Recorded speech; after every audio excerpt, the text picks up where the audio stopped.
प्यारे बच्चों, इस वीडियो में आपके बीच मैं एक क्वेश्चन रखता हूं। आप क्लास 11th में हो, नीट की तैयारी करते हो, जी की तैयारी करते हो। यूनिट्स एंड मेजरमेंट या यूनिट्स एंड डायमेंशन चैप्टर बहुत ही इंपॉर्टेंट होता है। तो आपके मन में एक क्वेश्चन रेज होता होगा, व्हाई यूनिट्स एंड मेजरमेंट या unit and dimension chapter is so important. इसका इतना महत्व क्यों है कि यूनिट्स एंड मेजरमेंट के स्टडी में कहीं भी कुछ कमी रह गई होगी। फिजिक्स के प्रॉब्लम को सॉल्व करने में जो परेशानी आती है उसका एक यह भी महत्वपूर्ण। इस वीडियो में हम यूनिट्स एंड मेजरमेंट चैप्टर के इंपॉर्टेंट कॉन्सेप्ट को डिस्कस करेंगे।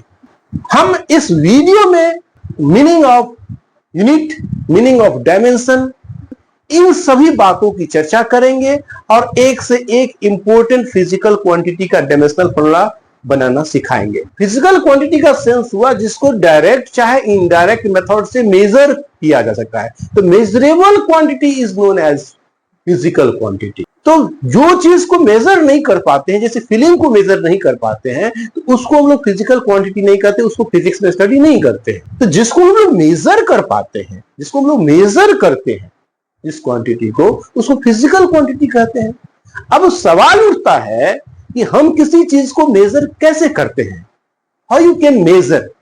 तो अभी तुम मेजर करो ना करो, लेकिन तुमने अपने लाइफ में कई जगह मेजरमेंट को ऑब्जर्व किया होगा। तुम मेजरमेंट का यूज करते हो, तुम बाजार जाते हो, सामान खरीदते हो, कपड़ा खरीदते हो, चीनी खरीदते हो, गुड़ खरीदते हो, जो भी सामान परचेज करते हो, चावल खरीदते हो।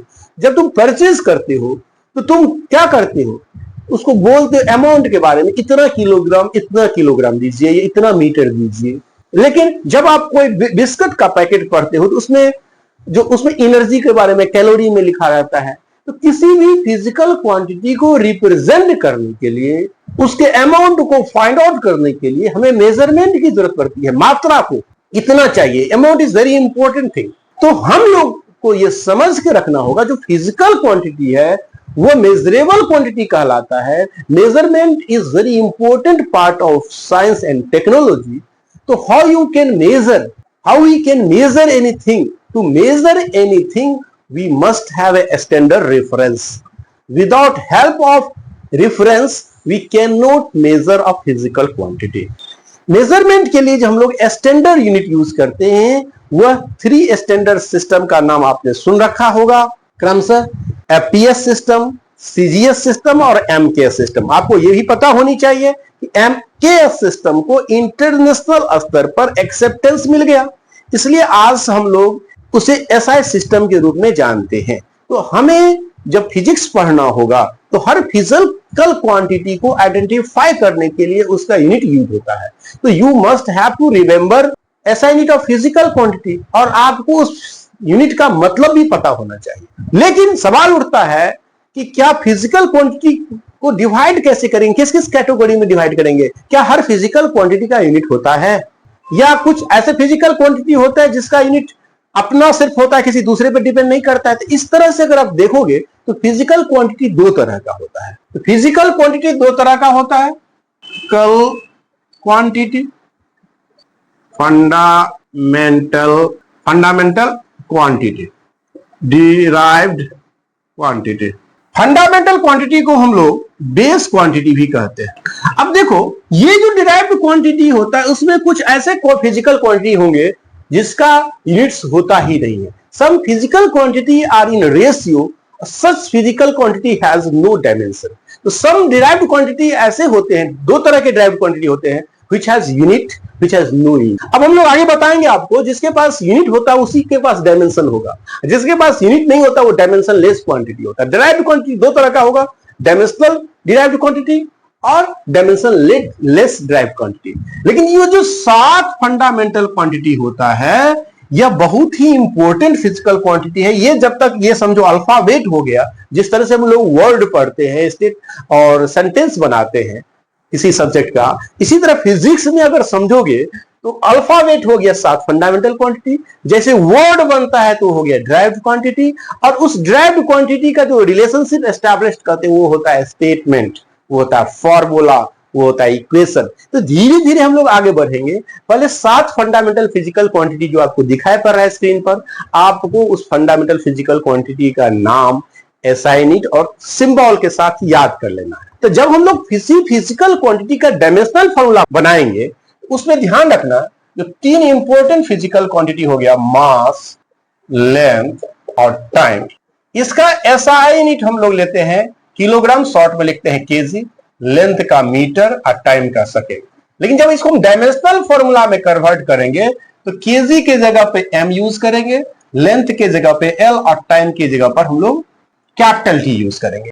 रिमेनिंग जो 4 फिजिकल क्वांटिटी है, उस रिमेनिंग 4 फिजिकल क्वांटिटी का जो सिंबल हम लोग एसआई यूनिट के लिए यूज करते हैं, वही सिंबल हम लोग डायमेंशनल फॉर्मूला के लिए ही यूज करेंगे। ओके, तो जब आपको सवाल उठता है कि आप डायमेंशनल फॉर्मूला को, डायमेंशनल प्रॉपर्टीज को समझने के लिए आपके पास डायमेंशनल फॉर्मूला का कॉन्सेप्ट होना चाहिए। तो अगर आपको फिजिकल क्वांटिटी का नाम और उसका SI unit with base physical quantity आपको पता रहेगा, you can easily convert them in dimensional formula.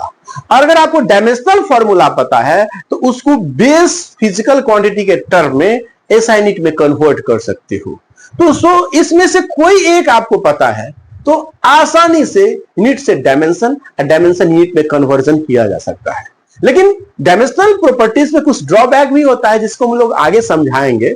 तो प्यारे बच्चों, आपको पता भी होना चाहिए, अगर नहीं पता है तो आपको कम से कम इतना फिजिकल क्वांटिटी और बहुत सारे इंपॉर्टेंट बताएंगे।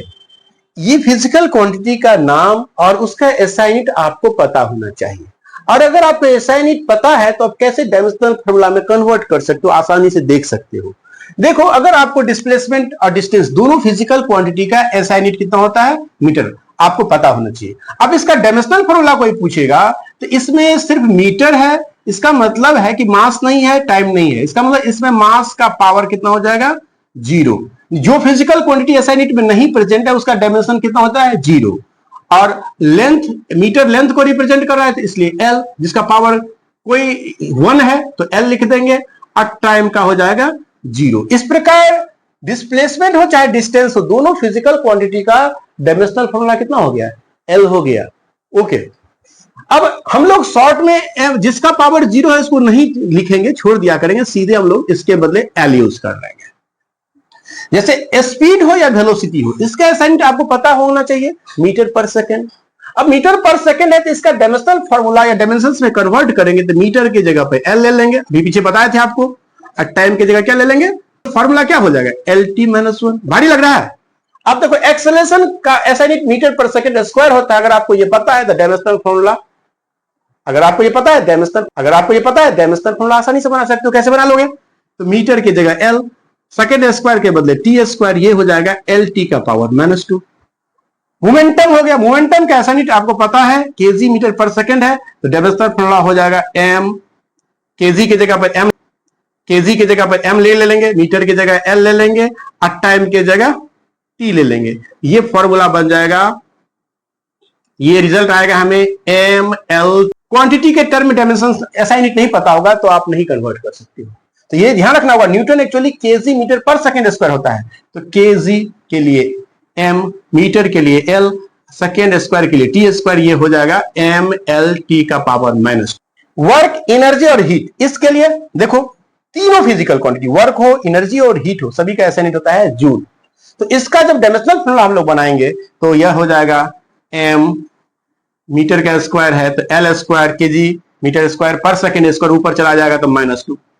अब देखो पावर का क्या हो गया, केजी मीटर स्क्वायर पर सेकेंड क्यों होता है, एक्चुअली वाट होता है एसआई यूनिट, लेकिन बेस क्वांटिटी के टर्म में इसको कन्वर्ट करोगे तो ये हो जाएगा केजी मीटर स्क्वायर पर सेकेंड क्यू, तो इसका हो जाएगा डायमेंशनल फॉर्मूला mL2 t का पावर -3। अगर एरिया है मीटर स्क्वायर तो L स्क्वायर, वॉल्यूम है तो LQ। इस प्रकार से बहुत आसानी से अगर आपके पास एसआई यूनिट का समझ है तो आप डायमेंशनल फॉर्मूला में कन्वर्ट कर सकते हो। लेकिन अभी भागना नहीं है, आपको 2, 3, 4 इंपोर्टेंट और फिजिकल क्वांटिटी के बारे में हम लोग बताते हैं। फिर हम लोग फॉर्मूला की मदद से, जैसे ग्रेविटेशनल कांस्टेंट हो गया, इलेक्ट्रिक फील्ड हो गया, प्लैंक्स कांस्टेंट हो गया, डिफरेंट फिजिकल क्वांटिटी का एसआई यूनिट हम लोग क्या करेंगे, कैलकुलेट करना सीखेंगे। तो आप पहले वीडियो में बने रहो। हम लोग इस वीडियो में dimensional formula important physical quantity का आपको बता देंगे। टॉर्क हो गया, तो टॉर्क हो गया न्यूटन मीटर ऐसा लिखा जाता है। अगर बेस क्वांटिटी में कन्वर्ट करोगे बेटा तो यह बेस क्वांटिटी में इक्विवेलेंट हो जाएगा किसके, वर्क एनर्जी और हीट के। लेकिन हमको सावधानी रखना होगा कि चूंकि ये अलग फिजिकल क्वांटिटी है इसलिए इसका डायमेंशनल फॉर्मूला तो सेम हो जाएगा, लेकिन डिफरेंट फिजिकल क्वांटिटी कारण इसका यूनिट अलग से लिखा जाता है। हम लोग एनर्जी, वर्क और हीट का जूल लिखे थे, यहाँ पे न्यूटन मीटर के रूप में लिखा जाता है। लेकिन जबकि डायमेंशनल फॉर्मूला इसका कैलकुलेट करोगे तो ये mL2T-2 आएगा, जो सेम है एनर्जी का, वर्क का, हीट का। तो एक ड्रॉबैक भी है इसका डायमेंशंस का कि two different physical quantity has same dimensional formula. हम आइडेंटिफाई नहीं कर पाएंगे डायमेंशनल फॉर्मूला से कि वो वर्क एनर्जी है या हीट है, तो हम लोग कंडीशन के हिसाब से समझते हैं, ड्रॉबैक है। और चार्ज का साइन तो कूलम होता है, और डायमेंशनल फॉर्मूला में जब यूज करोगे तो यह Q बराबर IT होता है, क्योंकि आपने पढ़ा हुआ क्लास 10th में करंट जो होता है flow of charge per unit time interval होता है, उस हिसाब से चार्ज को IT लिख सकते हैं, एम्पियर इंटू टाइम। ये डायमेंशनल फॉर्मूला हम लोग यूज करते हैं। इतना अगर आप याद कर लेते हो तो फिर आप किसी भी फिजिकल क्वांटिटी का अगर आपके पास फॉर्मूला है, आपको डायमेंशनल फॉर्मूला निकालने में कहीं परेशानी नहीं होगी। और कुछ प्रैक्टिस कर लोगे तो डायमेंशनल फॉर्मूला से प्रॉब्लम जब भी पूछा जाएगा इंजीनियरिंग में, नीट में, तो आप चुटकी में उसको बना सकते हो, सॉल्व कर सकते हो। लेकिन आज हम सिर्फ डायमेंशनल फॉर्मूला पे फोकस कर रहे हैं, तो मैं तुमको बता रहा हूं। जैसे आपसे पूछेगा ग्रेविटेशनल कांस्टेंट, तो ग्रेविटेशनल कांस्टेंट का डायमेंशनल फॉर्मूला आपसे अगर पूछेगा तो कैसे निकालोगे? तो आप फॉर्मूला की मदद से बहुत आसानी से निकाल सकते हो। लेकिन आपको पता होना चाहिए फोर्स ऑफ ग्रेविटी के लिए जो फॉर्मूला यूज किया जाता है Gm1m2/r²। अब इसमें आपको पता होना चाहिए फोर्स है, ये लेंथ है, डिस्टेंस का स्क्वायर है, ये मास है। G हो गया ग्रेविटेशनल कांस्टेंट। तो ग्रेविटेशनल कांस्टेंट का डायमेंशनल फॉर्मूला निकालना है तो हम G बराबर लिख सकते हैं Fr²/m1 × m2। अब देखो, अगर पिछले वाला टर्म को देखोगे तो फोर्स का डायमेंशनल फॉर्मूला मैंने वहां बता दिया है, देख सकते हो पीछे करके वीडियो को। mLT-2 लेंथ के लिए L², लेंथ स्क्वायर है, मास के लिए m × m ही रख दो। ये m से m क्या होगा, कैंसिल होगा, ये m ऊपर जाएगा, m का पावर -1 हो जाएगा, L1 है, यहां पर पावर 2 है, ऐड हो जाएगा तो 3 हो जाएगा, t का पावर -2 हो गया। इस प्रकार तुम ग्रेविटेशनल कांस्टेंट का डायमेंशनल फॉर्मूला निकाल लोगे। अब जैसे मान लो इंपॉर्टेंट फिजिकल क्वांटिटी बता रहे हैं, सरफेस टेंशन आता है, तो सरफेस टेंशन का अगर आपको फॉर्मूला डायमेंशनल फॉर्मूला निकालना है तो वो पता होना चाहिए सरफेस टेंशन बराबर होता है surface energy per unit area. अब आपको एनर्जी का पता है तो mL2T-2 एरिया का L² कैंसिल हो जाएगा, तो सरफेस टेंशन का क्या होगा, mt-2। तो मैंने जितना आपको डायमेंशनल फॉर्मूला अभी बताया उतना याद रखते हो। फिजिक्स में सारे फॉर्मूला आपके कंट्रोल में है, तो आपको डायमेंशनल फॉर्मूला निकालने में चुटकी में समय लगेगा। जैसे प्लैंक्स कांस्टेंट होता है, तो प्लैंक्स कांस्टेंट एक फॉर्मूला होता है E बराबर h new, Einstein photo electric equation में। यहां पर E एनर्जी है, h प्लैंक्स कांस्टेंट है, न्यू फ्रीक्वेंसी है। तो h बराबर आप E बाय कितना लिख सकते हो, न्यू लिख सकते हो। एनर्जी का आपको पता होना चाहिए mL2T-2, फ्रीक्वेंसी का t का पावर -1 ऊपर जाएगा, ये प्लस हो जाएगा, -2 में 1 जोड़ दोगे तो ये हो जाएगा mL2T-1। अब इस तरह से अगर आपको मान लो इलेक्ट्रिक फील्ड का पूछेगा तो इलेक्ट्रिक फील्ड क्या होता है, फोर्स बटे चार्ज होता है। तो फोर्स का आपको पता होगा mL/T-2 और चार्ज का होता है AT। ये ऊपर जाएगा तो ये कितना हो जाएगा, mL/T का पावर -3 A का पावर -1। तो इस तरह से अगर आप डायमेंशनल फॉर्मूला को अगर आप निकालना चाहते हो तो आप अगर कंपटीशन की तैयारी करो, नीट जी की तैयारी कर रहे हो, तो आपको हर फॉर्मूला आपके जुबान पे होना चाहिए। और अब अगर ये बेस मेन चीज है, मेन फिजिकल क्वांटिटी, उसका असाइनिट अगर डायमेंशनल फॉर्मूला आपको पता है तो डायमेंशनल फॉर्मूला का प्रॉब्लम सॉल्व करना आपके लिए बहुत ही आसान हो जाएगा।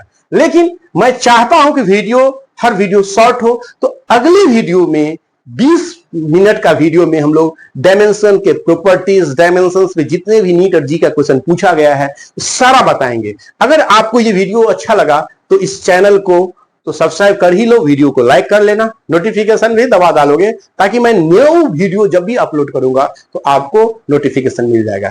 Thank you.